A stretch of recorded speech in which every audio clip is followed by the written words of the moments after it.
Hey, God bless you. It's me again, Apostle Washington. Today I want to talk about stop studying history and let's make history.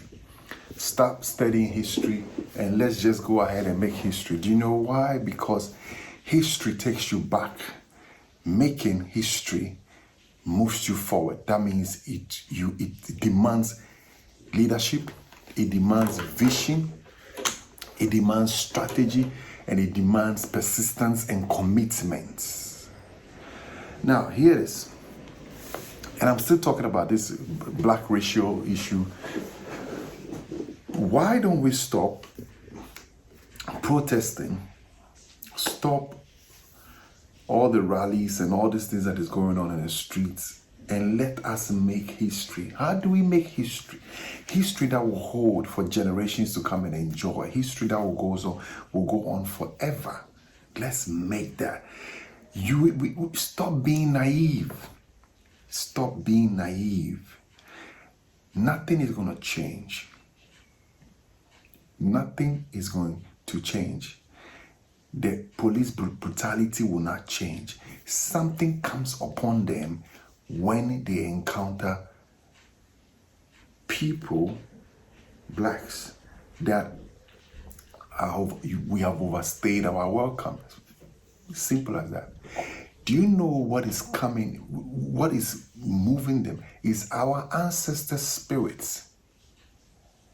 Our ancestral spirits, our fathers want us to go back home to build the continent. Heaven wants us to go back home to build the continent. Even heaven, God, wants us to go home to build Africa. Listen, Syria, Afghanistan has been bombarded with bombs. The whole nation has collapsed. But if you meet any Syrian today and you tell them, what is your dream? What are you working for? What is your passion? What do you want to see happen? They say, I want to go back home to build my nation. They have nothing to return to, but they still want to go home and to build. Now, why am I so passionate about? I just think that we are becoming very annoying in the eyes of God, in the eyes of the whites, in the eyes of people. People don't want to say the truth. People don't want to say the truth. They are playing games with us, just as they've been playing games with us from day one. From the first time they brought us, from the first time the white man met the black man, it's all games. And that game will still continue until we come to our senses and say, nah, we've overstayed our welcome. Let us go home and build our continent. Let's go and build Africa. This is the dream that Dr. Kwame Nkrumah had. And they killed him on that. Now they are not going to kill you if you have such dream. Let's go back home. Everybody is going back home to build their homes. Why is it that the Chinese or the Japanese is highly respected more than you, the black man? Because in their country, they are doing well. Every company, every $1 million, companies have moved to China. And so when they see a Chinese person here, they easily get loans, they easily get opportunities. Life is easier for them because they fix their house. They fix their homes. Japan, even though there's poverty in China, but the Chinese is more respected than the black. And Chinese people, if you ask those who are living in China, they will tell you how racist they are. But they can see the future, that Africa is the future. So now they are moving to invest over there. They are moving in their numbers. A Chinese person will go to Ghana, Nigeria, Liberia with nothing.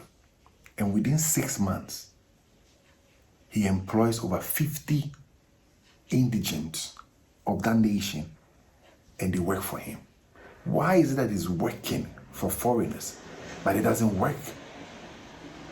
It doesn't work for us. It looks like we think that it's not going to work for us, so we are afraid. And we want to be here, no matter the treatment. You see, the thing is that I remember when my friends went to Ghana and they saw what I have accomplished. When they came back, the first thing they asked me was, hey, what are you doing here? I think you're well off in Africa than here. And I say, yeah, because my brother is here, my sister is there. You know, so even no matter how well I'm doing in Africa, you see, I have disciplined myself that I must try and go home every year and spend a long time, you know, in my orphanage and then the time I was running my drug rehab. Now listen to this.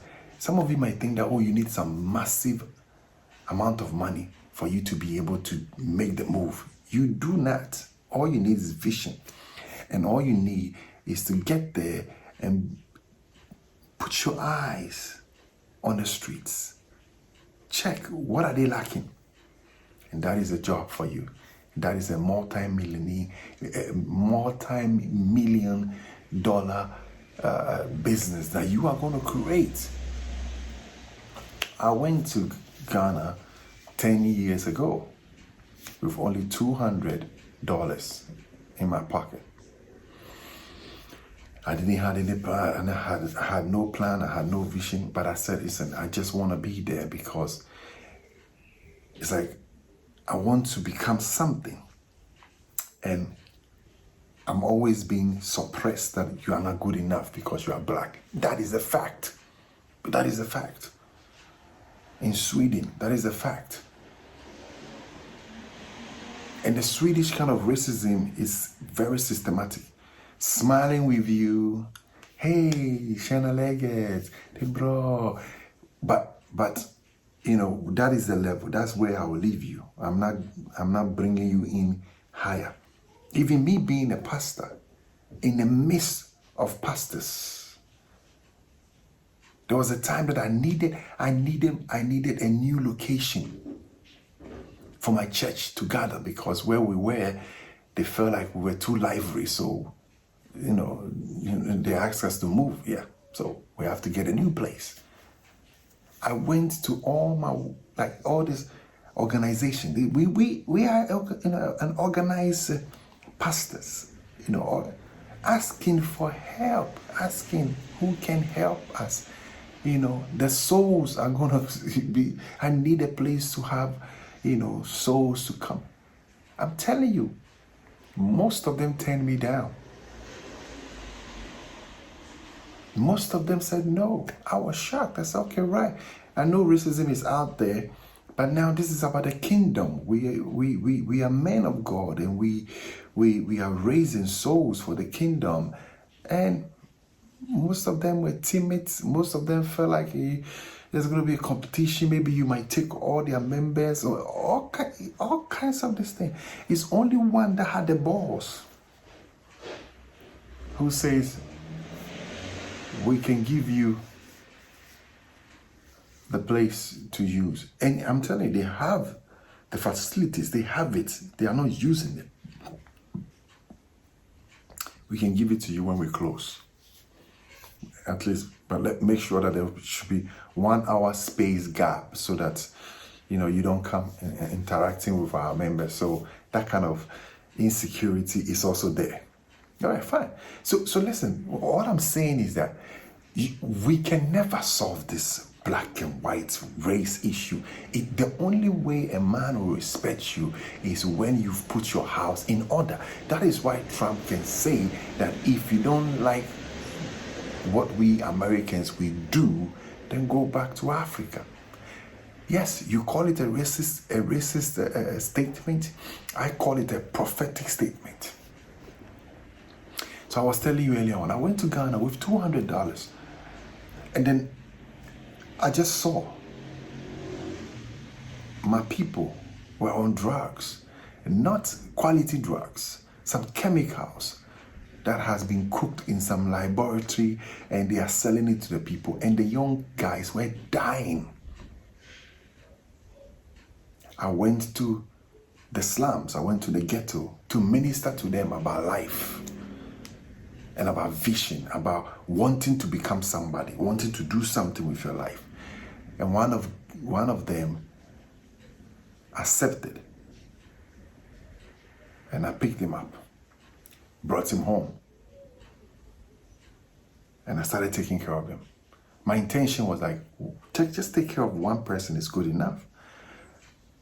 By God's grace, he didn't suffer in going through the withdrawals, because you go through the withdrawals, you're having your cold turkey, and, because they're, the withdrawals used to be very, very expensive. Sometimes you have to go to the clinic and let them put drip on you and all of that. But by God's grace, I just prayed to God. I said, God, help me right here. Let me help one soul.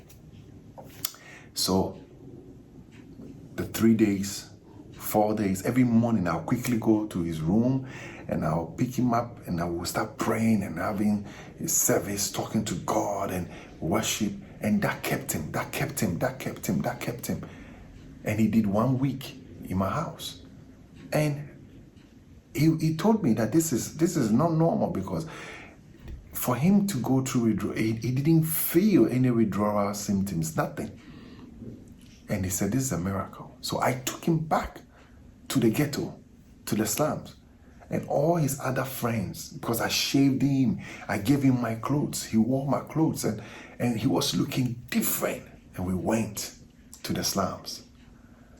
And they saw him. And after I finished ministering to the people, they said, sir, whatever you've done to Ben, we want you to do the same with us. So we are going to follow you. That day, 3 more added.